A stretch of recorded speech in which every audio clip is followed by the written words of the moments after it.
Hello student, hello बच्चों, कैसे हो आप सब। उम्मीद करता हूँ बहुत अच्छा होगा। मैं आपके सामने फिर से हाजिर और रेशनल नंबर की सीरीज को आगे बढ़ाते हैं। लास्ट वीडियो में आपने देखा था कि हमने प्रॉपर्टीज ऑफ सब्ट्रैक्शन देखा था। उसके बाद अब आज की टॉपिक में हम चलेंगे मल्टीप्लिकेशन की तरफ। देखते हैं क्लोजर कम्यूटेटिव एसोसिएटिव में ये प्रॉपर्टी क्या काम करती है।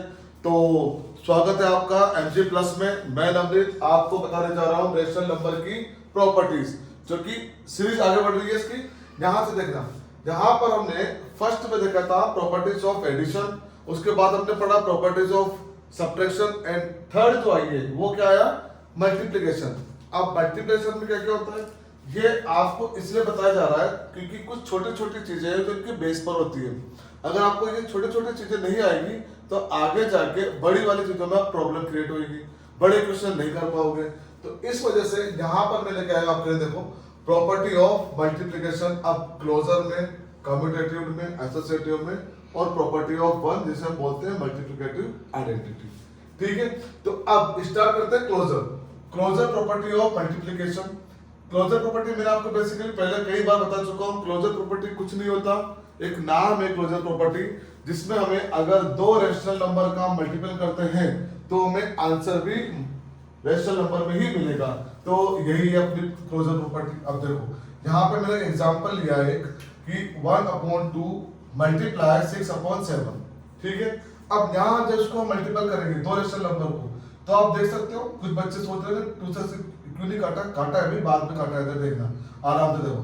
1/2 मल्टीप्लाई 6/7, तो मैंने 6 को 1 से मल्टीप्लाई किया 6, 2 को 7 से मल्टीप्लाई किया 14। क्लियर है। यहाँ पे 6/14 क्या हो गया आपका रेशनल नंबर। तो क्लोजर प्रॉपर्टी क्या, दो रेशनल नंबर को जब मल्टीप्लाई करेंगे तो हमें मिलेगा भी क्या, एक रेशनल नंबर। ये अब मैंने यहाँ पे कट कर दिया, 2 से किया 3 टाइम और ये 7 टाइम और 3/7 अपने को मिल गया।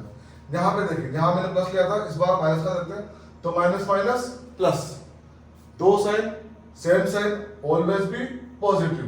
तो माइनस माइनस पहले तो क्या हो गया प्लस।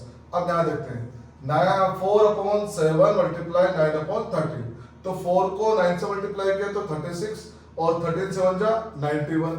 ये यहाँ पे देखो फिर से दो रेशनल नंबर लिया, मल्टीपल किया गया 36/91। क्लियर। तो ये भी क्या हो गया, रेशनल नंबर। इसका मतलब हम कह सकते हैं कि rational number are close under multiplication. ठीक, ये आपके असर से डिवीजन में काम आएगी ये चीज, बहुत ध्यान रखना। जहां पर बच्चे सबसे ज्यादा गलती करते हैं, जीरो से लेके देख लेते हैं। जीरो भी क्या होता है, रेशनल नंबर। जीरो को किसी भी रेशनल नंबर से मल्टीप्लाई करेंगे तो जीरो तो क्या होता है, जीरो रहेगा भाई। जीरो को किसी भी नंबर से मल्टीप्लाई करो या किसी भी नंबर को जीरो से मल्टीप्लाई करो, always will getting zero. Clear यहां तक। दूसरा देखो, कम्यूटेटिव प्रॉपर्टी ऑफ मल्टीप्लिकेशन। मैंने पहले ही कहा था कि एक प्लस और इसका मल्टीपल दोनों में ही कम्यूटेटिव प्रॉपर्टी अप्लाई होती है। यहां पर एक एग्जांपल देखा, हमने इसको यूज किया a multiply b equal to b multiply a। बच्चों आप लोग देख सकते हो यहां मैंने क्या किया, इसका ऑर्डर चेंज कर दिया। ऑर्डर चेंज करने पर रिजल्ट पे कोई इफेक्ट पड़ेगा क्या, वो देखते हैं। तो 2/3 मल्टीप्लाई 4/5, ऑर्डर चेंज किया 4/5 मल्टीप्लाई 2/3। क्लियर है। अब देखते हैं 2 into 4 कितना हुआ 8, 3 5 जा 15, 4 मल्टीप्लाई 2 8, 5 3 जा 15। क्लियर। दोनों क्या है, LHS RHS क्या हो गया, इक्वल हो गया। LHS RHS क्या हो गया, इक्वल हो गया। यहाँ पर तो हम कह सकते हैं रेशनल नंबर्स जो है वो कम्यूटेटिव प्रॉपर्टी को फॉलो करता है, किसमें, मल्टीप्लिकेशन में। मल्टीप्लिकेशन में, और एक किसमें आया था, एडिशन में। तो किसमें नहीं होता, सब्ट्रैक्शन में और एक डिवीजन में। आगे देखते हैं, यहां पर थर्ड पॉइंट लिया एसोसिएटिव प्रॉपर्टी ऑफ मल्टीप्लिकेशन। क्या कहा था कि कम्यूटेटिव एसोसिएटिव सेम है, बिल्कुल सेम चलेगी, बस इसमें एक मेंबर और अपने पास आ जाता है। तो यहां पे देखो 3 मेंबर को मैंने मल्टीप्लाई किया, इनको ब्रैकेट चेंज किया, बस ब्रैकेट की पोजीशन चेंज की है। पहले ब्रैकेट b into c में था, इस बार ब्रैकेट मैंने किस में लगा दिया, a into b में। रिजल्ट में देखते हैं रिजल्ट में क्या इफेक्ट पड़ेगा। जब इसमें नहीं पड़ा तो इसमें भी नहीं पड़ना चाहिए, देखते हैं क्या पड़ेगा। तो यहां मैंने लिखा, यहां पर -1/8 मल्टीप्लाई 2/7 मल्टीप्लाई 3/5, इनको एक साथ ले लिया। अब इनका ब्रैकेट चेंज कर दिया, -1/8 मल्टीप्लाई 2/7। समझ वाली बात। ज्यादा कुछ नहीं किया, मल्टीप्लाई 3/5, ओनली ब्रैकेट की कंडीशन, ब्रैकेट की पोजीशन चेंज करिए बस, क्वेश्चन में कोई चेंज नहीं हुआ। अब यहाँ पर हम सोल्व करते हैं, तो बोर्ड मास का रूल क्या बोलता है अपन से, अपने से क्या बोलता है, सबसे पहले क्या सोल्व करते हैं, ब्रैकेट। तो ब्रैकेट को सोल्व करेंगे, अगर ब्रैकेट के अंदर कोई डिजिट ऊपर और नीचे में करती है तो काटेंगे, अदरवाइज एज इट इज, ऐसा कैसे। तो यहाँ देखो 2 मल्टीप्लाई 3 कितना हुआ 6, और 7 5 जा कितना हुआ 35। यहाँ पे देखते हैं, अभी माइनस है अपने पास, यहाँ देखते हैं, -1 × 2 कितना हुआ -2, और 8 7 जा कितना होता है 56। ये मल्टीप्लाई कितना गया 3/5। अब यहाँ से देखो फिर से, अगर कटता है तो काट देते हैं, अगर कटा है तो काट देंगे, अदरवाइज को छोड़ देंगे। तो यहाँ पे देखा कि 8 और 6 2 के टेबल से कट रहा है, 8 कटा 4 टाइम, 6 कटा 3 टाइम, अब नहीं कट रहा, अब नहीं कट रहा तो इसको एज इट इज मल्टीप्लाई कर देते हैं, माइनस जो है वो सिंगल में है, तो 1 मल्टीप्लाई 3 कितना हुआ 3, और 35 को जब 4 से मल्टीप्लाई करेंगे तो जल्दी जल्दी बताओ क्या आएगा, 35 × 4 ये कितना होता है 140, 35 मल्टीप्लाई 4 क्या हुआ 140।